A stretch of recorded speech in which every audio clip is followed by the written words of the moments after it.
All right, so hello and welcome. My name is Eunice Mathis. I'm a nurse educator with Florida Training Academy, which is a CNA and CPR training company located in Jacksonville, Florida. All right, so if you're in the Florida area, the test will be conducted, your CNA exam will be conducted by Prometric.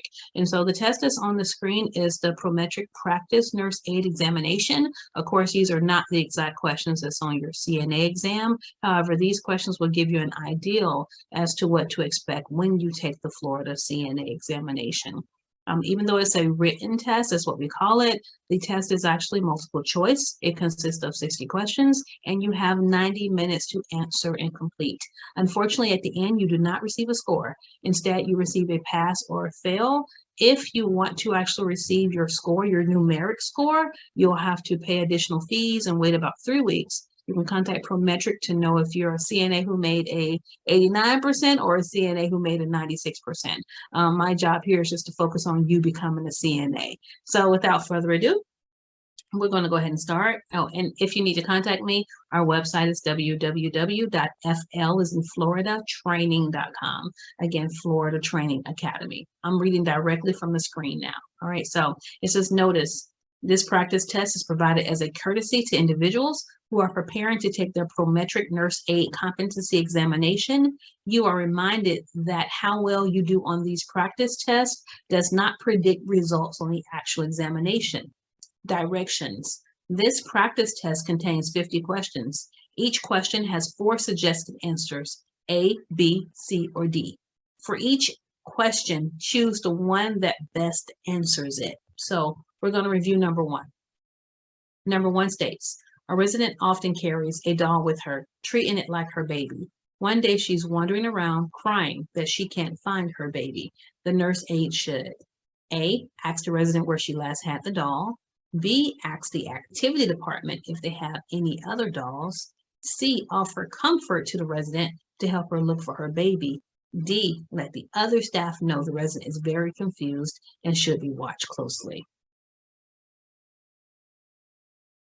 I find that a lot of students like to select B, but I want to remind you that all of your patients should be watched closely, not just the one who's wandering around and crying. So that would be a good reason that it's not D. We need to actually help this resident. And we can tell just by the actual statement within the question that there may be some type of cognitive, a disability. So maybe she has Alzheimer's or she has dementia. So the best answer is going to be C. You're going to offer her comfort. You don't want your resident in distress. You're going to offer her comfort and you're going to help her look for her baby.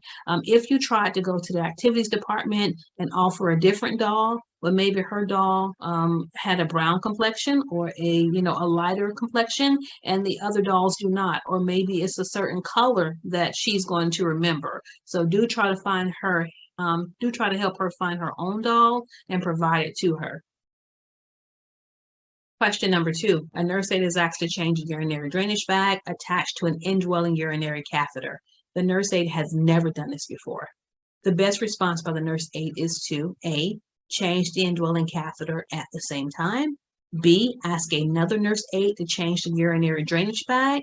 C, change the bag asking for help only if the nurse aide has problems. D, ask a nurse to watch the nurse aide change the bag since it is the first time. All right, so you want to be thinking about patient safety. All right, if you've never done something before, don't risk injury, or, making a mess if you're spilling urine from the drainage bag. So the best answer is going to be D. You're going to ask the nurse to supervise. She's going to watch you since it's your first time. That way she can correct any mistakes. And if you need hands-on assistance, she can do so. The answer is not B because CNAs do not delegate to other CNAs. Nurses delegate to CNAs. So you can't ask another nurse aide to come in and do your job.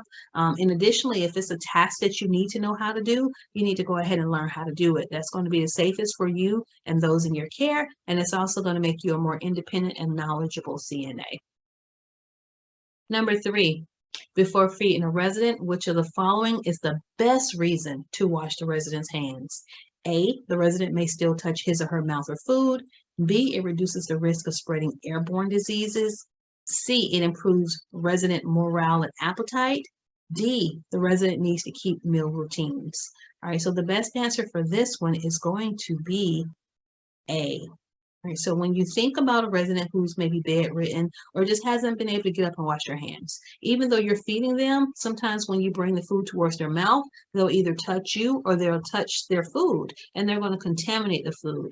So even if you're feeding a resident, you still want to go ahead and wash his or her hands. The answer would not be B. Hand washing does not prevent the spread of something that's airborne. If there's an airborne bacteria, we're going to have to wear a mask to prevent the spread of that particular disease. 4, which of the following is a job task performed by the nurse aide? And I know in different states, especially due to the pandemic, there are some medication administrative position provider courses you can take, etc. But right now, according to the Board of Nursing, you should not be given medications unless authorized and you've attended additional courses. Furthermore, if you're working in a hospital, they have pharmacists, they have nurses, they have doctors who will be administering medications. Respiratory therapists also administer, inhaled medications. So, and in the hospital system, CNAs do not give medicines. So the answer selections are the following: A, participate in a resident care plan and conferences; B, taking a telephone order from a physician; C, giving medications to assigned residents; D, changing sterile wound dressings. All right, so the correct answer is A. And simply what a resident care plan and conference is, it's a meeting about your residents. Who spends the most time with the residents? It's not the nurses, it's not the doctors, it is the CNAs. So you have valuable input. You're going to tell us if the person is constipated, if they're not eating enough, maybe they're not using their dentures because, they're hurting their gums. Whatever information you can provide is going to help us improve that patient's plan of care and to prevent disability. All right, so even if you have a good rapport with a physician and they're on the phone and it may be taking the nurse a while to get to the phone, you cannot take a telephone order from a physician. Remember what I told you before, you can't delegate any duty, so you can't take an order from a doctor even if you take it correctly, and a nurse would be able to accept it. The doctor would have to remain on hold, and or you can go and get the nurse a little more quickly, or ask another nurse to take the order on behalf of the nurse who may be a little too busy to come to the nursing station right now. You cannot apply sterile gloves. So right now as a CNA, you're not a patient care tech. You're not somebody who's working in a hospital who's received additional training. Right now as a basic CNA, you cannot do sterile gloving, which means you cannot perform any particular procedure or skill that involves in being invasive. So you're not going to be, going into someone's, stage 4 pressure sore or wound in order to provide the dressing change. You're also not going to be inserting catheters. So in order for you to provide sterile wound dressing care, that means that you have to be, monitored and have been checked off on being able to be maintained sterile while doing a procedure. And for most facilities, that's not a CNA's job duty. Number 5, which of the following statements is true about range of motion exercises? All right, so you want to know about range of motion. Why do we do it? Why do we ask these patients to move? And if they can't move freely on their own, why do we go and exercise their extremities, passive range of motion? Number 1 is going to decrease pain, because if they're stiff and they're not moving, it's just going to get stiffer. Number 2, whenever we start moving the extremities, we move them around, we also improve circulation. So range of motion exercise is good for, of course, keeping the joints active. It prevents them from losing muscle mass, and it also prevents blood clots. So how often do you want them to move? All right, so the answer to this one's going to be D. ROM exercises are often performed during ADLs, which stands for activities of daily living, such as bathing or dressing. So even if you have a patient or a resident who has hemiplegia, they've had a stroke and part of their body's paralyzed, just one half. On the half that is not paralyzed, you still want them to get the washcloth to try to wash whatever parts of their body they can, and you would take care of the weak side. So please do not let your patients, be immobile, not move at all. Our goal is to keep them as independent as possible for as long as possible. It would not be C, because if I'm providing range of motion exercises to someone, let's say who had, they're in recovery after surgery to a joint, such as, I'll say their leg. one leg bones, and they say ouch on repetition number 3, I'm not going to continue. I'm going to, if I'm not the nurse, I'm going to contact the nurse. If I'm the nurse, I'm going to contact the doctor. Maybe the person needs pain medications, but you need to be contacting and researching because, especially a person had like a hip replacement or something, and they're saying ouch doing the exercises, there could be a hairline fracture or something there, and you continuing the exercises is going to make their condition worse.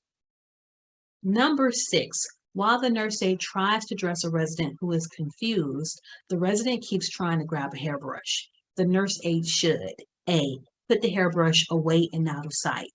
B, give the resident the hairbrush to hold. C, try to dress the resident more quickly. D, restrain the resident's hands. A lot of students want to take the hairbrush away. If you take the hairbrush away, your confused person might all of a sudden become combative. That was a distractor. Nowhere in the statement did it say that this patient was combative, that they were going to hurt you, that they were going to hit you with the hairbrush. So while they're distracted and they're holding the hairbrush in one hand, you can dress the other arm.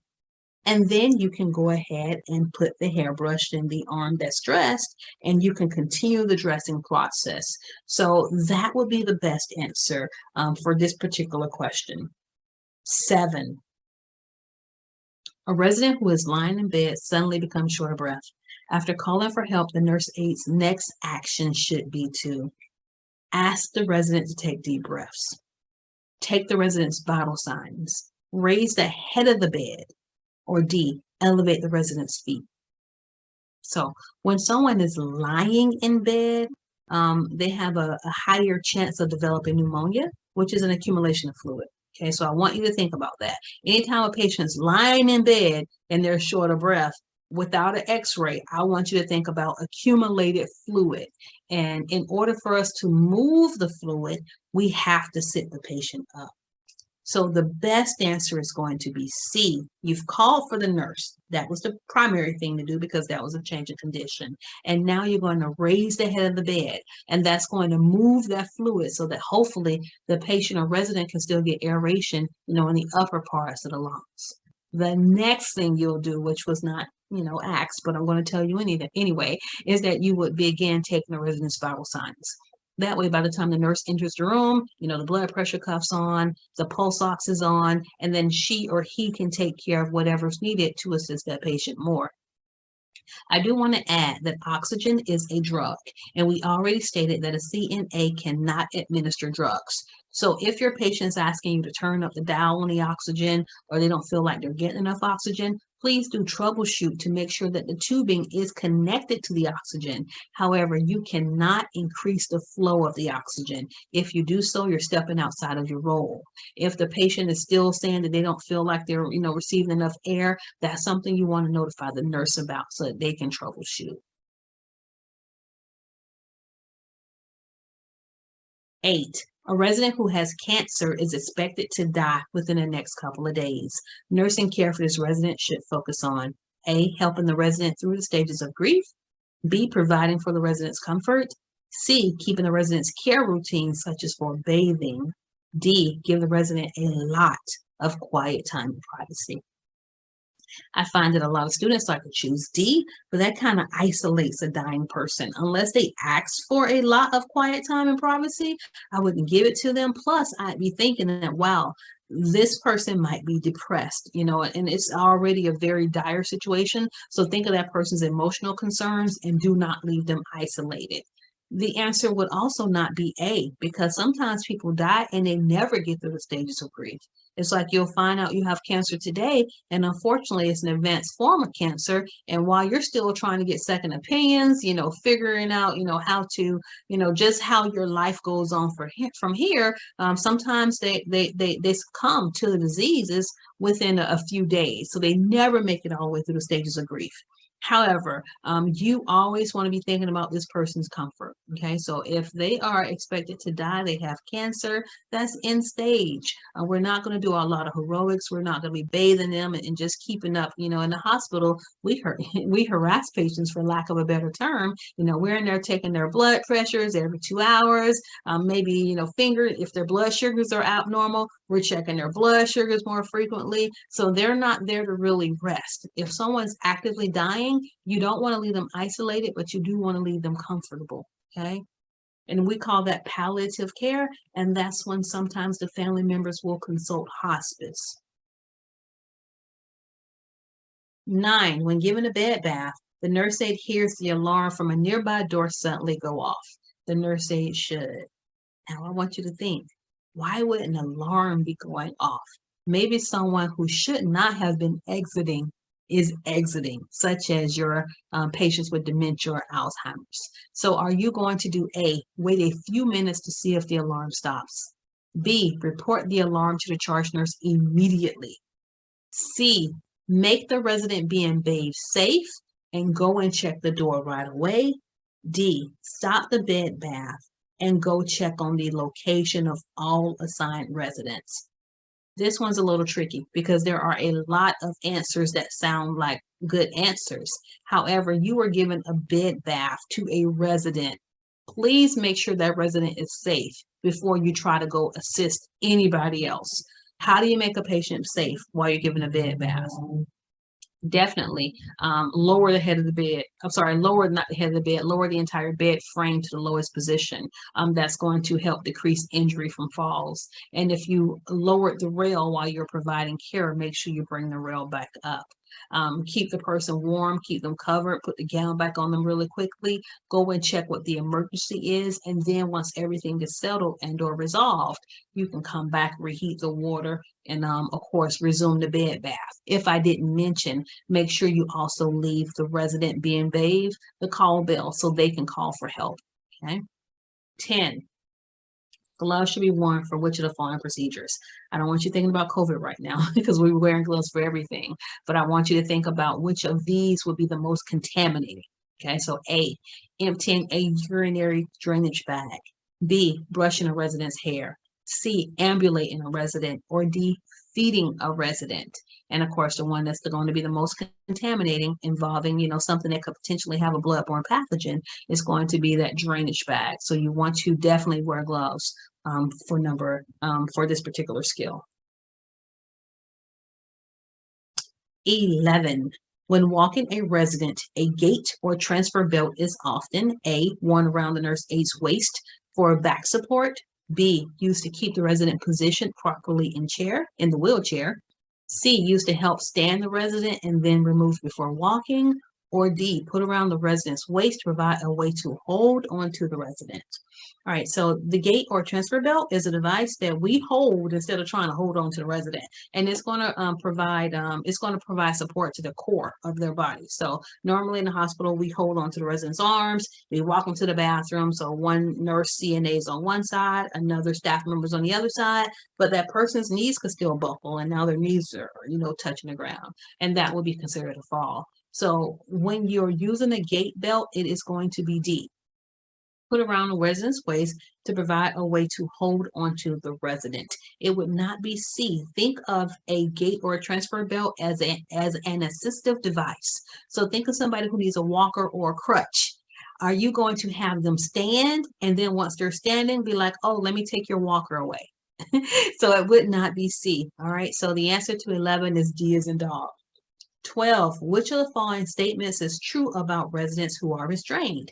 Well, you have to think, why do we restrain residents? And the answer that most professionals are going to tell you is that they have to be a danger to themselves or a danger to others. So technically, a resident who's falling is not a danger. They need a sitter, maybe a family member's going to come, maybe you can put a bed alarm, you can get an order from the doctor to maybe put more side rails up, but that person doesn't necessarily need to be restrained. The problem with restraining an individual is that their goal is to now get up.